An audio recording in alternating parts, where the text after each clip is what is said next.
अस्सलाम वालेकुम, आदाब। स्टेज पर बैठे मुअज़्ज़िज़ शख्सियात, पुरवकार मेहमान, मैं निकला था दरअसल वर्ल्ड उर्दू कॉन्फ्रेंस के लिए घर से। वो दिल्ली में आज शायद उसका आखिरी दिन है, लेकिन मुझे पता चला कि शमीम साहब की किताब जो नूरुल्लाह जावेद साहब ने लिखी है, मेरे दोस्त हैं, बहुत दिन तक हम लोग एक साथ काम करते रहे और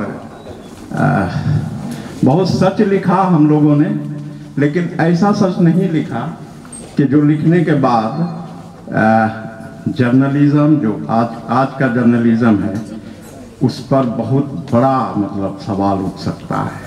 खैर, उर्दू को मिटा देंगे हम इस जहान से, ये बात भी कमबख्त उसने उर्दू में कही है।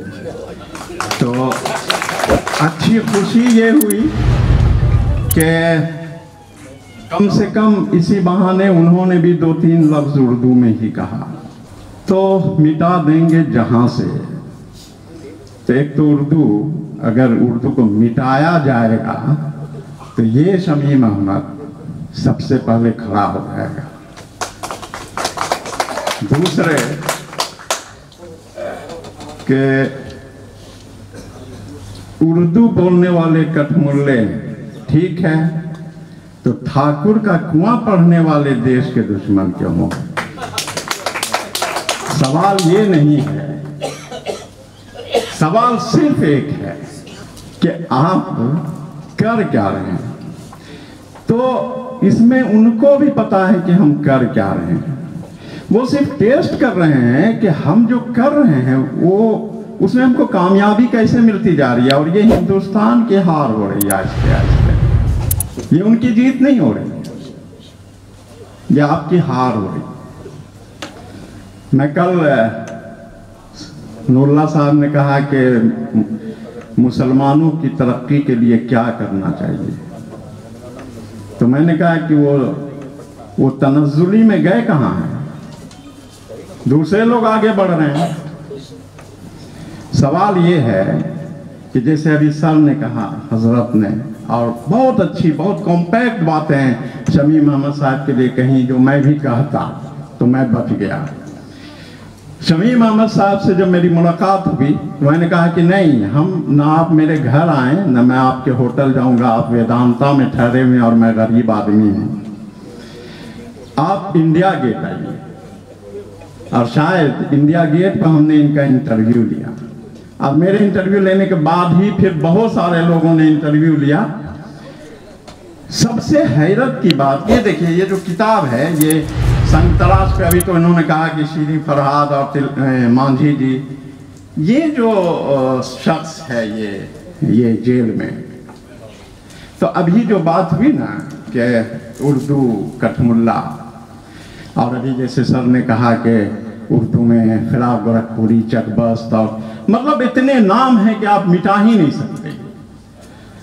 तो ये जो शख्स हैं, और मुझे बहुत अच्छी तरह याद है कि जब ये गवर्नर के पास ये वफ्द पहुंचा कि आपको उर्दू की दूसरी जबान बनानी ही होगी, तो गवर्नर साहब, कौन थे शमीम साहब, याद नहीं आ रहा, उन्होंने कहा कि मुझे तो लगा था कि पायजामा कुर्ता वाला सब आएगा उर्दू को बचाने, लेकिन यहाँ तो सब के सब जो हैं वो हैं जो उर्दू से जिनका नाता ही नहीं।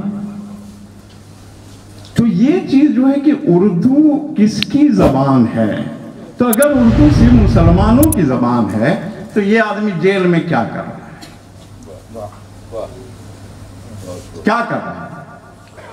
शमीम, अभी जैसे इन्होंने कहा कि मैंने नहीं देखा कि शमीम अहमद साहब किस तरह से उर्दू की तहरीक को चलाते हैं, और वाकई ये सच है। मुझसे अभी रात में जब नूरुल्लाह साहब ने पूछा था कि उर्दू की तरक्की कैसे हो, तो मैंने कहा था कि उर्दू के लिए अगर काम करना है तो उर्दू वालों से दूर रह के कीजिए।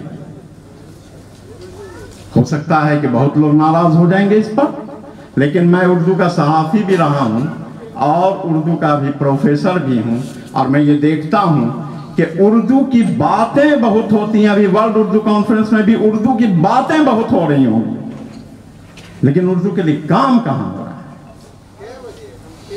अदीब साहब, मुझे याद है कि वहाँ इर्जा करीम साहब के साथ में मिला था आपसे, जब आप मीडिया की मतलब मीडिया लॉन्च करने की बात कर रहे थे। मतलब ऐसे लोग हैं जो आपको काम करना चाहते हैं, लेकिन उनका साथ कौन दे रहा है? अभी बिहार में खिदमतगार उर्दू, खादिम उर्दू, एक से एक उर्दू सब वो कौमी तंजीम और अखबार में दिखाई देता है।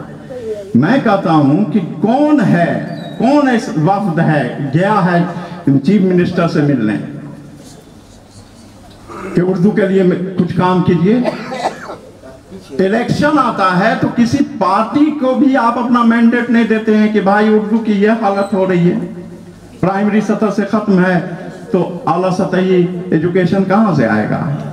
मैं जब ज्वाइन किया सर कॉलेज, तो मैंने बच्चों से, मैं गर्ल्स कॉलेज में हूँ, मैंने पूछा क्या नाम है? तो बोली आरजू। तो मैंने कहा नहीं आरजू। तो बोली नहीं आरजू सर, आप गलत बोल रहे हैं। तो मैं समझ गया कि अब मुझे आरजू के साथ ही रहना होगा।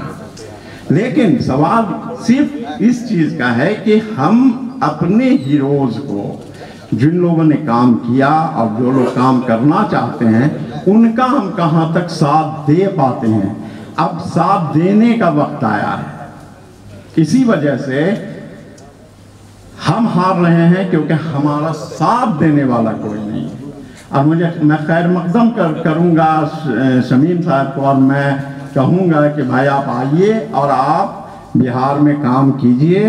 बंगाल को हमने देख लिया है, खाना वाला के नाम से भी ये मशहूर हैं। आज जब लोग अपने घरों से अतिथि तुम कब जाओगे की बात करते हैं, तो ये सबको खाना खिलाने पहुंच जाते। तो मुश्किल है, बहुत कम लोग होते हैं जो समाज के लिए, आपके लिए, अपने कम्युनिटी के लिए, या अपने कौम के लिए, या अपने देश के लिए सोच रहे हैं। तो बस मैं गुजारिश ही करूँगा कि शमीम साहब अगर बिहार में आ रहे हैं और काम करना चाहते हैं, तो हम लोग सब इनका साथ दें। और किताब के बारे में 377 सफ़े की किताब है। नूरुल्लाह साहब चूँकि मेरे साथ ही शुरू किए हैं, और ये सबसे बड़ी बात है कि ये किताब लिख ली 377। मैंने पूछा कि 377 सफ़े पर तुम कायदे उर्दू को कैसे समेट सकते हो, उनका सफरनामा कैसे लिख सकते हो? 377 कदम तो रोज चलते हैं लोगों की मदद करने के। तो जब मैंने उसकी फहरिस्त देखी, रात मुझे इन्होंने दी थी, तो वाकई बहुत कॉम्पैक्ट है, बहुत कॉम्पैक्ट है। हर चीज़ पर इन्होंने इशारा किया है, हर चीज़ों को दिखाया है। ये तो जो किताब पढ़ने वाले लोग हैं वो देखेंगे, समझेंगे, और वो तब समझ जाएंगे कि शमीम साहब ने, क्योंकि किताबें झूठ नहीं बोलती। हम यहाँ से झूठ बोलकर चले जा सकते हैं, लेकिन किताबें झूठ नहीं बोलती। इसीलिए किसी को समझना हो तो किताबों से समझिए।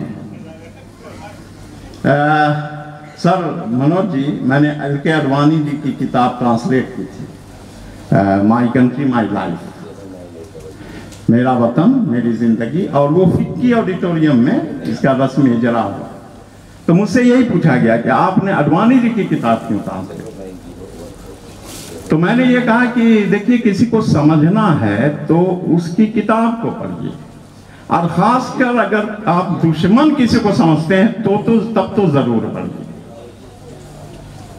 तो इस वजह से किताबें कभी झूठ नहीं, और किताबें अगर झूठ बोल गई तो फिर समाज पर उसका बहुत बुरा असर पड़ता है। इसीलिए कहा जाता है कि इतिहास को आप बदल नहीं सकते, आप कितनी भी कोशिश कर लें।